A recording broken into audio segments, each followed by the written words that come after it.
Our adopted daughter started acting strange after her 16th birthday. Then we found a hidden room in our basement, and everything changed. I never thought a single piece of paper could flip my whole world upside down. But that's exactly what happened the day my adopted daughter found a letter she was never supposed to see. It all started last spring, right around the time when the cherry blossoms were blooming outside our kitchen window. My wife and I were cleaning out the attic. You know, just doing one of those deep cleans that you put off for years until the dust gets too bold to ignore. We were laughing about an old Halloween costume when I spotted a sealed envelope wedged between two photo albums.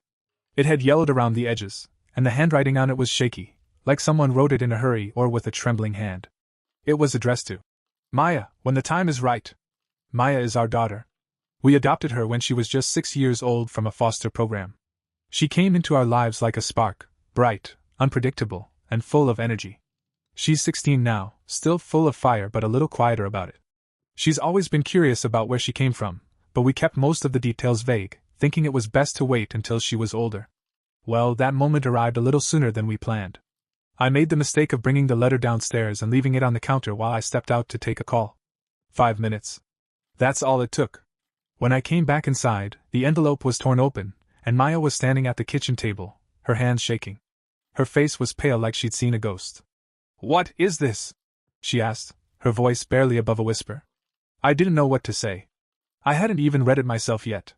She handed it to me without a word. The letter was written by her biological mother, something we never even knew existed. It was dated nearly 10 years ago. In it, the woman apologized for giving Maya up. She said she had no choice, that she was running from something dangerous. She said Maya wasn't safe back then, but she would be one day. And at the end of the letter, she wrote a single, haunting sentence. When she turns 16, they'll come looking for her. I laughed nervously at first, thinking maybe it was just a metaphor, maybe they meant social workers or someone from the past. But Maya didn't laugh. She looked me straight in the eye and said, "I've been having dreams. The same one every night. And now I think they're not just dreams." I felt a cold chill run down my spine. I told her we'd figure it out, that dreams are just dreams, and sometimes people say strange things when they're scared. But Maya didn't buy it. That night she stayed up late in her room with the letter under her pillow, like it was some kind of talisman. Over the next few days, things started happening. Small things at first. We got a call from a number with no caller ID. When I picked up, there was silence on the line, followed by what sounded like whispering. I couldn't make out any words, just soft voices overlapping. The next day, Maya found her window cracked open, even though she swore she hadn't touched it. And I know it was locked because I check those every night before bed. Call me paranoid, but it's a habit I picked up from my dad. Then our dog, Cooper, started acting weird. He refused to go into Maya's room. Just stood outside the doorway, whining and growling at something we couldn't see. My wife thought it was just teenage imagination and too much time online. She even took Maya's phone for a bit, thinking maybe she'd been watching scary videos. But I wasn't so sure anymore. Something about the letter, the timing, the dreams, it all felt connected. One night, I sat down with Maya and asked her about the dreams. What she told me made my stomach drop. She said it always starts the same. She's standing in a field, surrounded by tall grass, and there's a woman calling her name in the distance. She can't see her, but the voice is familiar. Then the grass parts, and she sees 3 people in the distance, faceless, but walking toward her.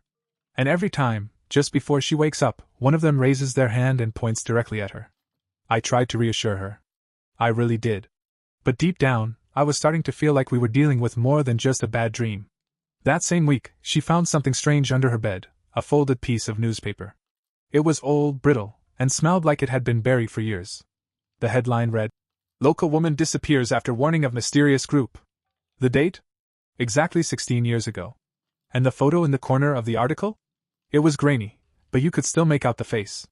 It was Maya's biological mother. After we found that old newspaper clipping, things escalated quickly. I tried to play it cool, hoping Maya wouldn't see how rattled I was. But when your daughter's birth mother disappears under mysterious circumstances, leaves behind a letter with a warning, and somehow ends up in a dream every night, there's only so long you can pretend things are fine. I did what any desperate parent would do. I started digging. I stayed up late for nights on end, scrolling through newspaper archives, public records, anything I could get my hands on. The article didn't list Maya's biological mother's name directly, just a local woman, age 29, from a town about 80 miles away. But with the photo and the date, I managed to match it to a missing person report from the same week. Her name was Isabel Ward. The file didn't say much, but there were a few strange notes. One line stuck out to me. Claimed she was being followed. Warned authorities about a group she referred to only as the ones watching. And just like that, I knew this wasn't just some old story from a scared woman. Isabel had been running from something real, something that might still be out there. I didn't tell Maya everything right away. Honestly, I was afraid it might make things worse. But she was already spiraling. Her grades dropped, she stopped hanging out with her friends, and she barely touched her food. She wasn't sleeping either. I'd hear her pacing around in her room at night, or whispering to herself. One night, I caught her outside around 2 a.m., barefoot in the backyard, staring up at the trees. When I asked her what she was doing, she just said, "Listening." I asked, "Listening for what?" And she replied, "They're getting closer." I didn't know what to do with that. My wife, Jenna, still thought Maya needed a therapist. And maybe she did. But I couldn't shake the feeling that something bigger was happening. Something we didn't understand. And then came the day of the first real incident. It was a Sunday afternoon. Quiet. Peaceful. Maya said she wanted to take a walk through the woods behind our house. That wasn't unusual. She used to do that all the time when she was younger. But this time, she didn't come back. 15 minutes turned into 30. 30 became an hour. Jenna started calling her phone, no answer. I ran out to the woods, heart pounding, shouting her name. I didn't find her. But I did find her backpack. It was lying in the middle of the trail, half-zipped, her phone still inside. That's when I really panicked. I called the police, filed a report, the whole thing. But by the time the officers arrived, it had started raining, and the trail was already turning to mud. They searched for hours. Drones. Dogs. Flashlights combing through the trees. And just when we were beginning to lose hope, Maya came walking out of the woods on her own. Soaking wet. Barefoot. Scratches on her legs. But calm. Too calm. She walked up to the officer, looked him dead in the eye, and said, "They didn't want me to go. But they said I still have time." Everyone assumed she'd gotten lost and bumped her head or something. The EMT checked her out, no concussion, no injuries aside from the surface scratches. But when I got her home and asked where she'd been, she wouldn't look at me. She just said, "You wouldn't believe me if I told you." I asked her to try. She said she'd followed a sound, like a bell or a chime. And then, she wasn't on the trail anymore. She was somewhere else, some kind of clearing with stone pillars and carvings on the trees. She said there were people there, but they didn't speak with words. They just watched her. They showed her images in her mind. A burning house. A woman holding a baby. A hand reaching out of a dark lake. And one word repeated over and over. "Remember." After that, Maya shut down. She stopped talking altogether for a few days. She wouldn't eat, wouldn't answer questions. She just sat in her room drawing. When I finally looked through the drawings, they made my skin crawl. One showed the exact scene from her dream, 3 faceless people walking through a field of tall grass. Another showed the stone pillars she mentioned, with symbols I didn't recognize. But the one that hit me the hardest was the one of our family. Me, Jenna, and Maya, all drawn in perfect detail. Except in the picture, Jenna and I were standing behind Maya, and there were red X's over our eyes. After I saw Maya's drawings, I couldn't sleep. I just sat there at the kitchen table, flipping through them over and over like they'd magically explain themselves if I stared long enough. I kept going back to the one with the 3 of us, me, Jenna, and Maya, with those big red X's over our eyes. That picture haunted me more than anything. It didn't feel like some teen art experiment. It felt like a warning. That same night, while Jenna was upstairs checking on Maya, I went back into the attic. I needed answers. More than that, I needed to know if there was something, anything, we missed. Some part of Maya's adoption story that hadn't made it to the surface. The agency we worked with back then had been professional, thorough. But now, I was starting to wonder if they'd been honest with us. Or if they'd kept things from us for a reason. After digging through old file boxes for about an hour, I came across a folder labeled MY Personal. Inside were some documents we'd seen before, her placement records, a couple of evaluation reports, but at the very back was a photo I didn't recognize. It was a woman, definitely Isabel. The same face from the newspaper clipping. But this time, she looked different. Her eyes were wild. She was staring directly into the camera, her mouth open like she'd been mid-sentence. Behind her, in the background, was something that chilled me to the bone. 3 shadows. Faint, but visible. Human shapes. Unmistakable. I flipped the photo over. On the back, scribbled in blue ink, were just 3 words. They still follow. I don't remember climbing back down the attic ladder. I don't remember walking into the living room. I just remember standing in front of Jenna, holding the photo out like it was a piece of radioactive material. She stared at it, then looked at me. "Where did you find this?" I told her. She shook her head, lips pressed tight. "This isn't right. That wasn't in the folder before. I helped you organize all that stuff years ago." Neither of us said it, but we were both thinking the same thing. That photo hadn't been there before. And now someone, or something, wanted us to find it. The next day, I reached out to a man named Elliot who used to work with the adoption agency. He'd retired a few years back, but we'd kept in touch here and there. I figured if anyone knew something about Maya's background that never made it into the paperwork, it would be him. I didn't tell him everything, just enough to sound concerned, strange dreams, weird memories, that kind of thing. There was a long pause on the line. Then he said, "You should have been told more." That's when I knew. He told me he remembered Isabel Ward clearly. Said she was one of the most unusual cases the agency had ever seen. Came in begging them to place Maya into a closed adoption, no contact, no trace. Insisted on secrecy. Kept saying Maya had something inside her that couldn't be awakened. When they asked her what that meant, she got upset. Said she didn't expect them to understand. All she would say was, "They'll find her if they know she's still alive." And then, a few weeks later, she vanished. Elliot said the agency never reported that part. They didn't want to risk damaging their reputation. They finalized the paperwork, sealed the file, and moved on. "She was terrified," he said. "Not just of losing her child. Of what her child might become." I didn't know what to say. What could I say? When I hung up the phone, I felt like I was in a fog. My daughter, my sweet, funny, strong Maya, was suddenly part of something way bigger than I'd ever imagined. And the worst part? We'd only just begun to understand how deep it went. That night, Maya had another episode. We were eating dinner when she froze mid-bite, staring at something behind me. Her fork clattered to the table, and she whispered, "He's here." I turned around. Nothing. Just the sliding glass door leading to the back porch. But when I looked closer, I saw it, just for a second. A reflection in the glass? A man, standing outside, watching us. I leapt from the table and flung the door open. Jenna screamed. I ran out into the yard, shouting into the night. But there was no one there. Just the wind and the sound of leaves rustling in the dark. When I came back inside, Maya was crying. "It's starting," she said.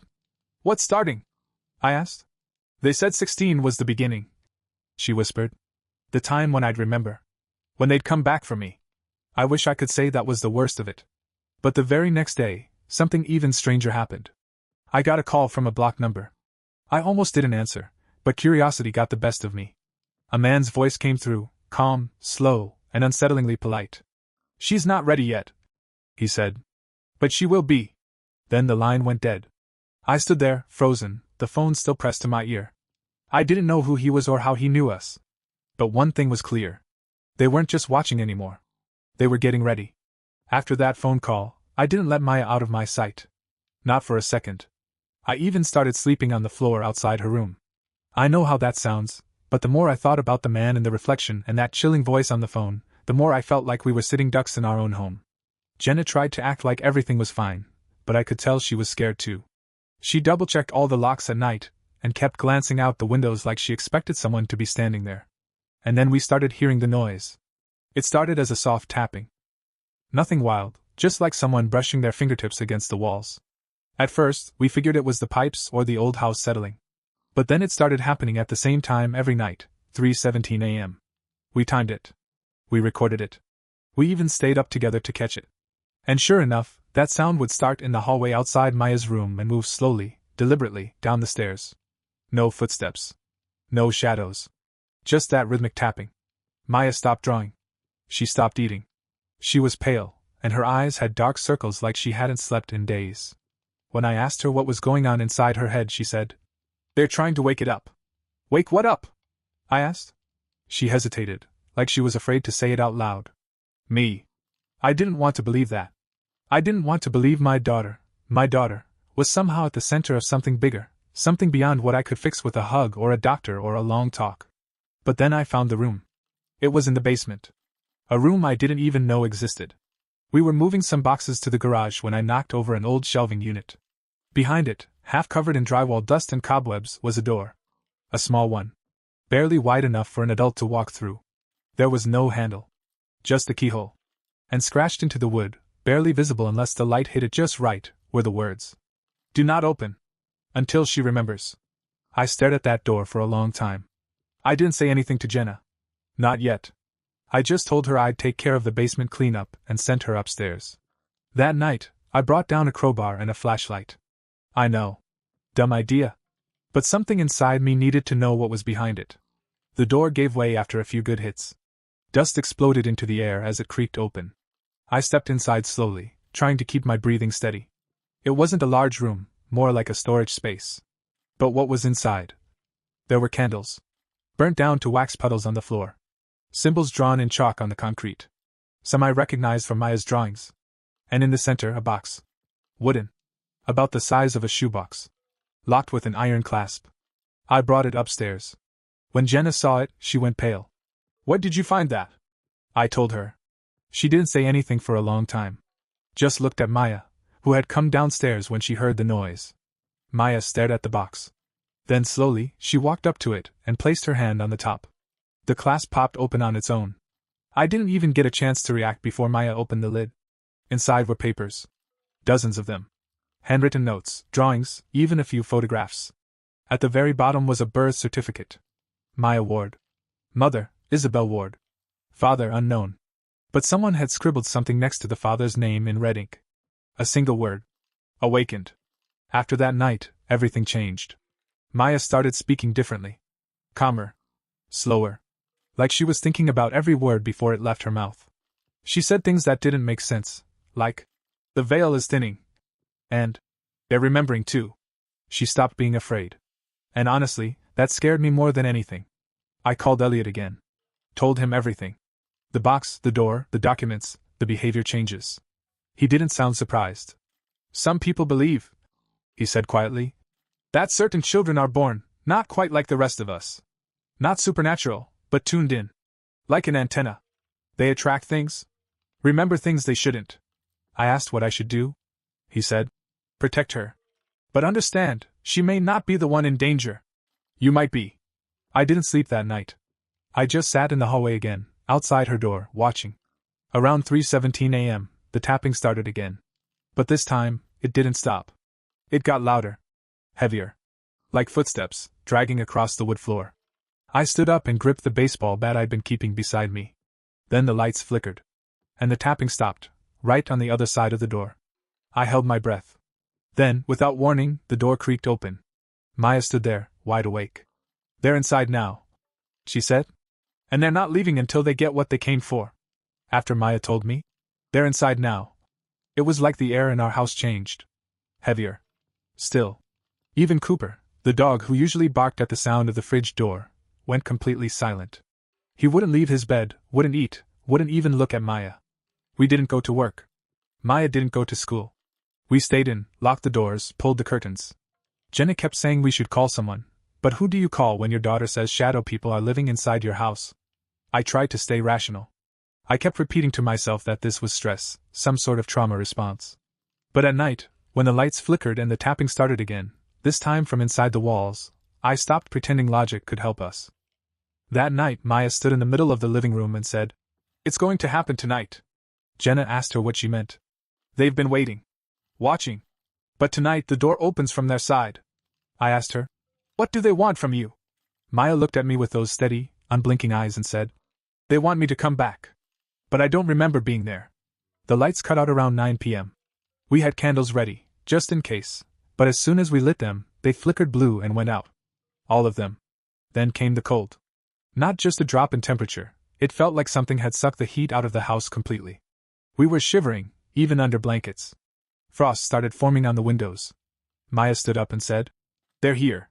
We followed her, barefoot and scared, down into the basement. I didn't want to go. Every part of me was screaming to turn back. But we followed her anyway, past the broken door, into the room with the chalk symbols and the melted candles. Maya stood in the center of the room, right where the box had been. "Don't speak," she whispered. "Don't move. No matter what you see."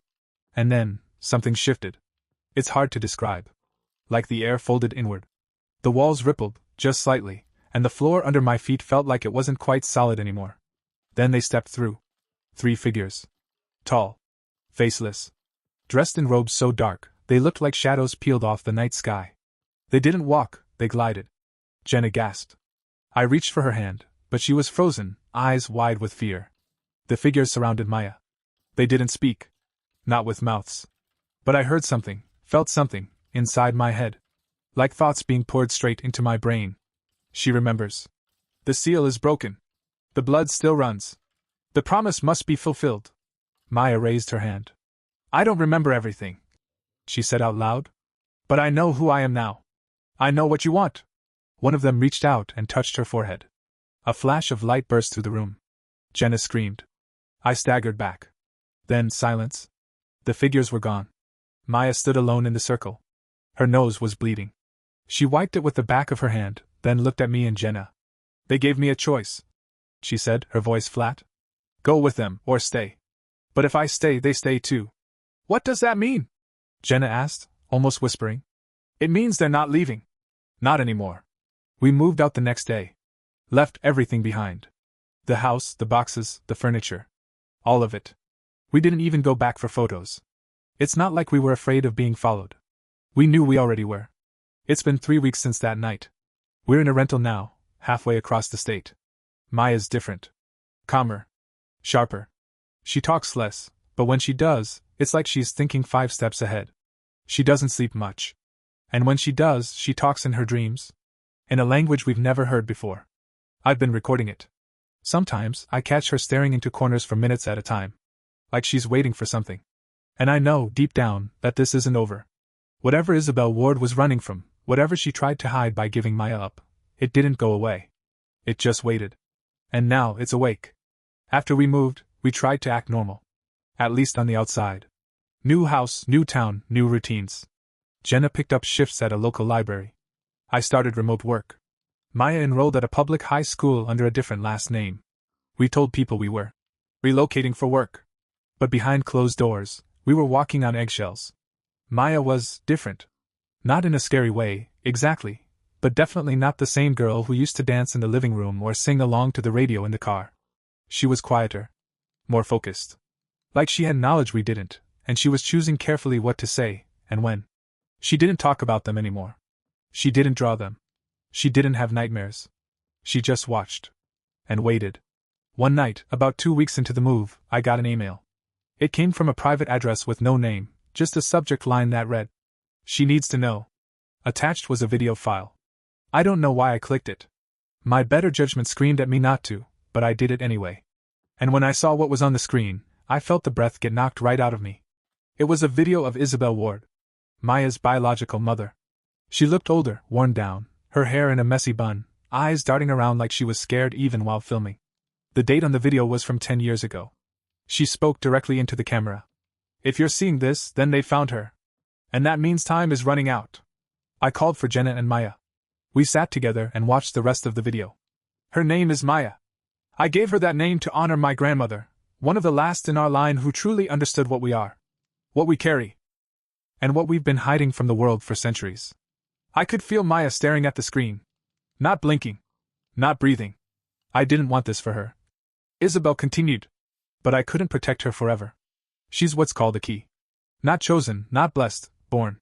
A door between this world and something older. She paused. Took a breath. Then added, when she turns 16, her blood awakens the others. The ones watching. The 3 who guard the gate. They don't speak. They don't feel. They just wait. And when the key is found, they come to open the door. She leaned closer to the camera.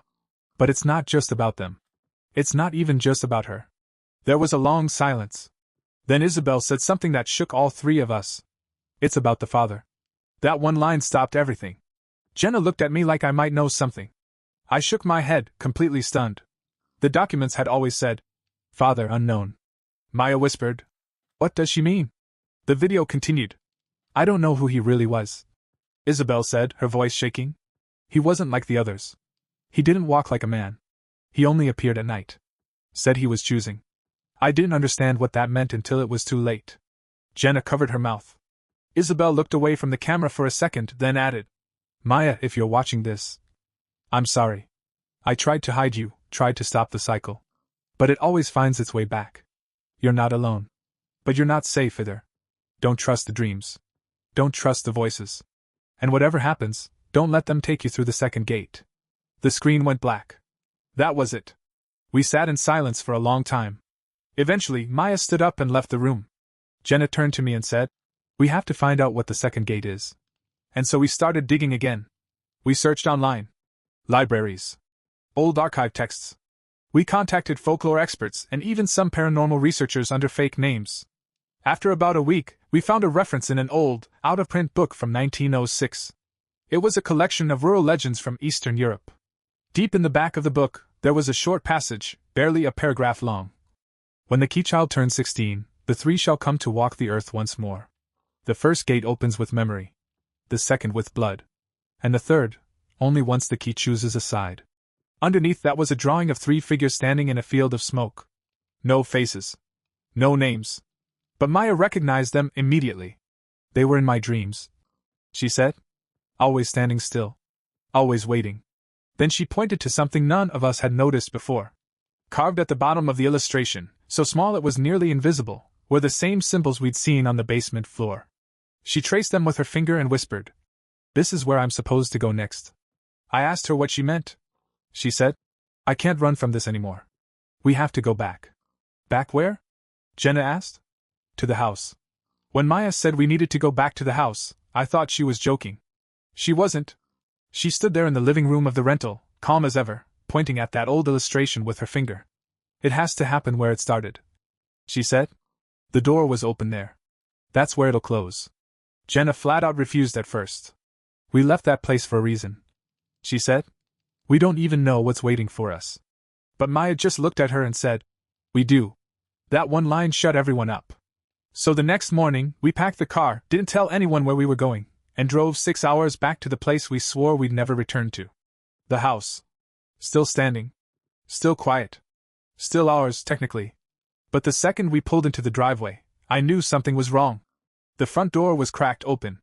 Not wide, not swinging, just barely ajar, like someone had been inside and didn't care to hide it. We stepped out of the car slowly. Maya was the first to walk toward the porch. She didn't hesitate. It was like she knew it would be open. Jenna gripped my arm and whispered, "We're making a mistake." I didn't disagree. But we followed Maya inside. The house was just as we left it. Dustier. Stale air. But untouched. Like it had been frozen in time the moment we ran. Until we reached the basement. The door to that hidden room? It was wide open. And there were fresh footprints in the dust. 3 sets. Barefoot. They led right to the center of the room, right where the chalk symbols used to be. Except now, they were burned into the floor. No chalk. No paint. Scorched. Like someone had branded them into the concrete with fire. Maya stepped forward and stood in the middle of the circle. Then she knelt down and pressed her palm to the floor. And the house groaned. I don't mean creaked. I mean it let out a deep, low, rumbling sound, like it was alive and waking up. Jenna grabbed my arm tighter. "We need to get her out of here." But Maya spoke before I could move. "They're not here to hurt me," she said. "They're waiting for me to choose." "Choose what?" I asked. She looked up at me, her eyes glowing, not metaphorically, actually glowing faint blue in the dark. "Which gate opens next?" Before we could say anything else, the air in the room shifted. Got heavier, denser. Like walking through water. And then they appeared again. The 3.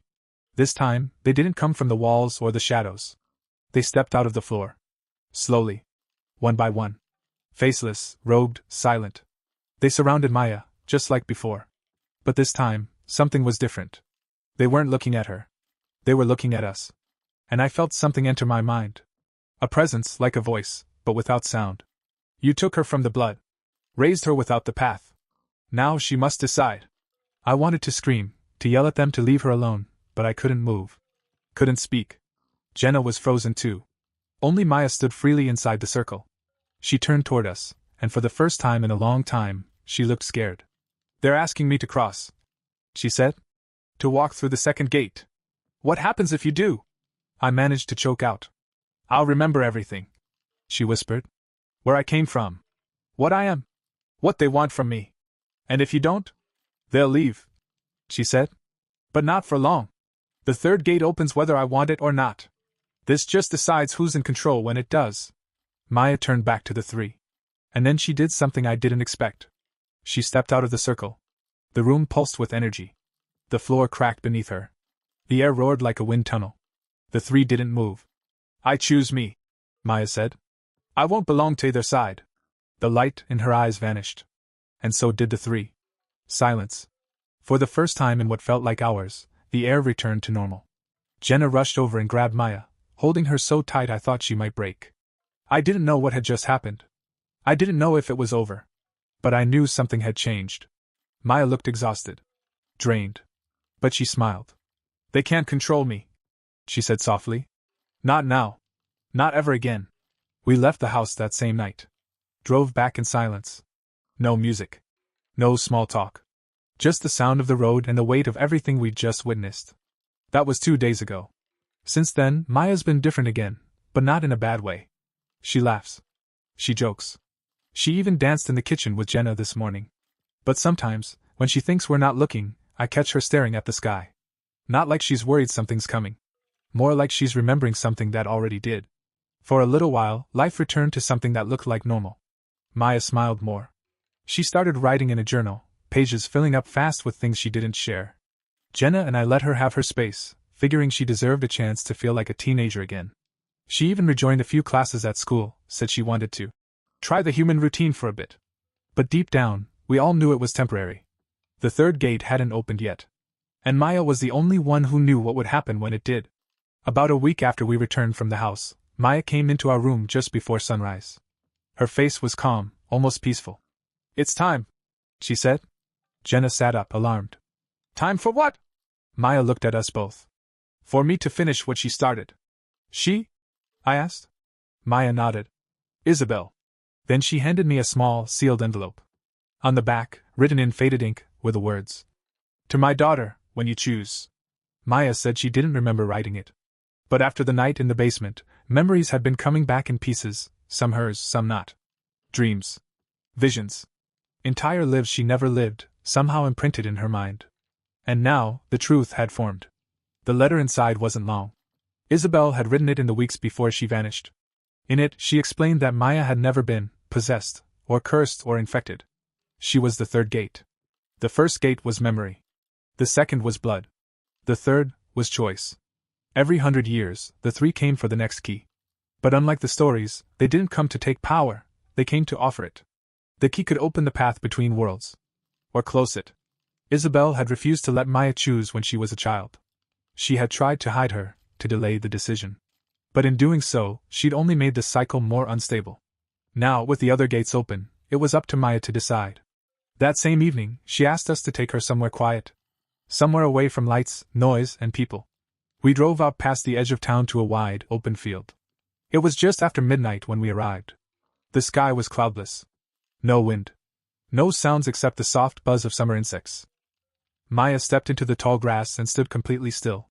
Then she turned to us. I don't know what's going to happen, she said. But I know I have to end it. I wanted to stop her. I really did. But somehow, I knew that wasn't my place anymore. Maya knelt down in the grass, closed her eyes, and whispered something we couldn't hear. And then, they came. Not the three. Not the shadows. But light. Soft at first. A glow rising from the ground like mist. Then stronger. Brighter. A column of blue-white fire surrounding her like a cocoon. Jenna reached out, panicked. I grabbed her hand. We stood frozen as Maya slowly floated off the ground. Only a few inches, like gravity itself was letting go of her. And then, just before the light consumed her, we heard her voice one last time. I choose peace. The light vanished. Maya collapsed to the ground. We ran to her, expecting the worst, but she was breathing. Alive.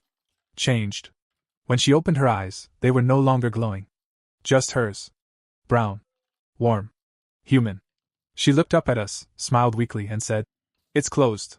That night, something in the world shifted. We didn't hear the tapping anymore. The house, the dreams, the voices, they all stopped. Whatever had been waiting for centuries had been sealed away. Because Maya chose not to become a gate, but a wall. It's been 6 months now. She's back in school full-time. Sleeps through the night. Laughs. Even joined the photography club. But sometimes I still catch her standing quietly outside, just watching the stars. Like she knows the sky is still listening. Like she remembers what's out there. She'll never be just a normal girl. But she's our daughter. And the world is safe, because she made it so.